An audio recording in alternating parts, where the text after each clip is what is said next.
Any other Friday afternoon here on the plains, Jay Billis is on the main floor, and there are 1,000 kids camping out in Jungleville. I call it Jungleville. You could feel the energy on campus, and college game days here. Kentucky's in town. A reminder that tomorrow is the Outlive game, and I know that tomorrow when I come into this media room, I will see all of you in your Outlive t-shirts, which you will have purchased for $25, and I will thank you for supporting Outlive.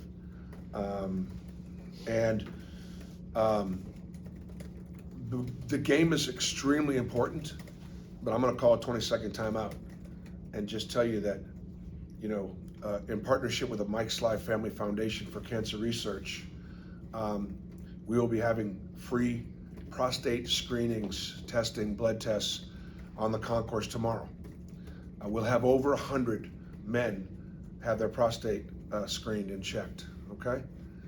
If we have 100 men that do that, 10 will find out they have prostate cancer or are about to have prostate cancer. And so Outlive is important, because the best way to survive your cancer is detect it early. And so I encourage all of our fans to get here early and take advantage of those free screenings. I will be doing it, getting my annual screenings, and my numbers have gone up over the years, and I'm a candidate for prostate cancer at some point. Hopefully, if that ever does happen, we'll know about it sooner than later. Appreciate everybody again buying your t-shirts. If you come to the game tomorrow and somebody's sitting next to you and they don't have a t-shirt, please shame them into buying one. Don't want any fist fights in the stands, but I promise you that I would be doing it. Kentucky's really good. They're one of the best offensive teams in the country. They have 5 guys averaging double digits scoring, 4 guards. They're a really tough cover. They've got 4 or 5 guys that are in mock drafts, for next year.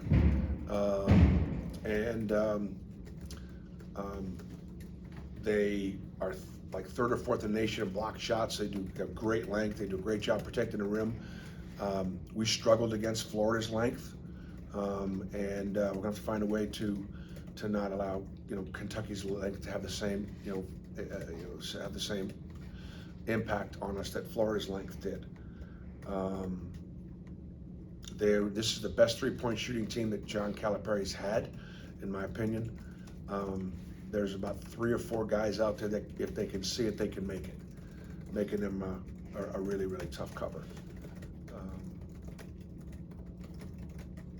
Our guys have obviously worked really hard to put themselves in position to be in position. Questions? Matt? So I believe Auburn had beaten Kentucky once in like 25 years before you got here. I think you're 6-8 against them all time. I guess, how have you, now that you're sitting here for another college game day game against Kentucky, seen Auburn kind of rise, that it can be at this point where it's consistently competing against the standard that the SEC, whereas it maybe hadn't before you got here? Well, I mean, Kentucky's still the gold standard in our league, and they always will be. That's never going to change. And if you want to be relevant in the world of college basketball, if you want to be relevant in the SEC, you got to beat Kentucky every now and then. And so, we were able to do it my second year, which obviously gave us some wind in our sails, a little bit of hope that we could get this thing going. So I like, having been at Tennessee at a time when Auburn was good but not great. It was simply a game that we had on our schedule that we didn't want to overlook, that we knew we had to play hard to win, but it wasn't one that we were excited about playing. And we wanted to work really hard so that Auburn basketball wouldn't be holding the rest of the league down. And maybe someday it would be a game that other teams at the top of our league would be excited about playing. Coach, forgive the kind of funny question here, but you talked about the kids camping out. I'm curious, have you ever camped out for anything? And if not, what is something that maybe would get you to camp out, you know, for 24, 60 hours? Well, I mean, as a kid, we camped out. That was, as a kid, we camped out. That was a lot of fun. And we camped out more than just in some neighbor's backyard, you know. We'd go walk a trail and hang out and camp out. So I enjoyed that. I don't know that I've never camped out for a ball game. The closest thing I guess I could, when I was a student at Boston College, one of the things that I was in charge of was getting the buses, as a student, was getting the buses to go to the Big East tournament, student buses. And then we did get one bus to go to Bloomington, Indiana that I organized and brought some students as a student out to an NCAA tournament. It was actually a regional in Bloomington. I didn't travel with the team on that trip. Coach Davis had me organize a bus trip, and so that's the closest thing I think I've ever gotten to be at camping out.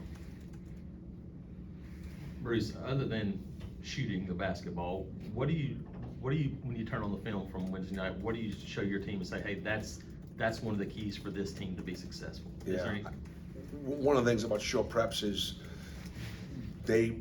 I'm sure the kids have watched the game themselves. They have not watched it with me. You know, you get done with the game Wednesday night and you're just on to Kentucky right away. And so, we took open shots. We took some shots in rhythm. We took shots in rhythm on a big lead.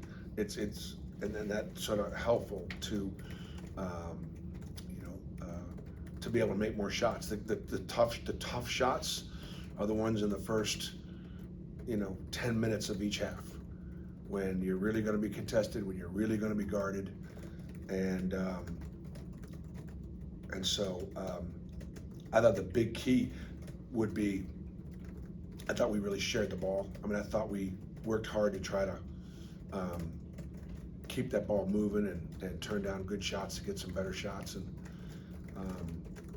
obviously, Jalen Williams had some big tough shots in the first half, and it helped us a lot. And then Jedi obviously making 3 in the second half expanded our lead. The thing you got to worry about with Kentucky is long shots, long rebounds, and they're elite in transition. So if they're not taking the ball out of the net after a 3, they're pushing it down the floor and they're dunking it on you, or shooting their own 3s. Bruce, obviously you guys have played guards that can score this year, but Reeves is maybe a bit on the taller end. I think he's like 6'6". How do you think Denver and some of those perimeter guys are gonna be able to handle it? Reeves has always killed us. I mean, he's always killed us. He's a big, long, physical guard. Really shoots it. He's improved his float game, his mid-range game. Shepard leads the league in steals. He's a dynamic point guard, great shooter, great playmaker, has great patience and poise. Already a Kentucky favorite. Dillingham is a one-man scoring machine. He scores like I breathe. I mean, he's a very, very dangerous microwave type of a player. Wagner is, and all those guys I just mentioned, Wagner may be the highest ranked as far as the pros are concerned. They're really talented. They're really big, and that's why they're at Kentucky. And then Matt with the last question.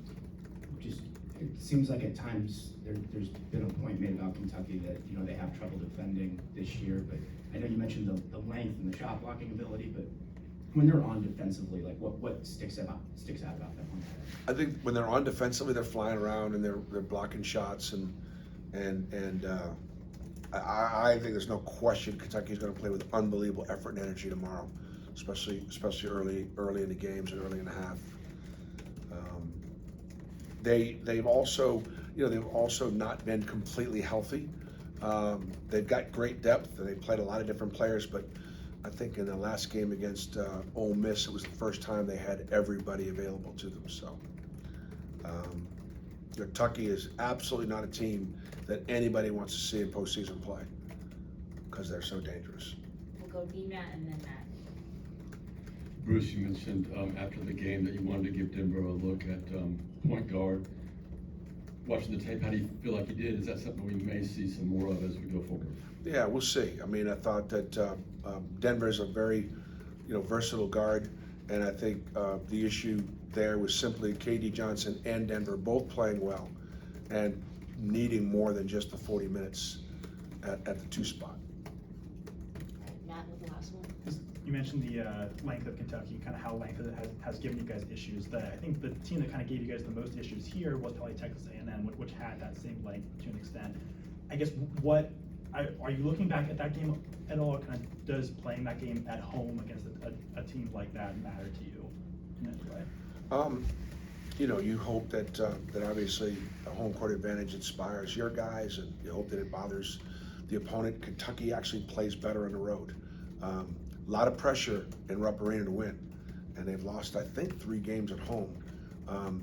And sometimes they get away from home, and there's just a lot less pressure. A lot of pressure at Kentucky to win, and so as a result, they've done really well on the road, and they've shot it well on the road.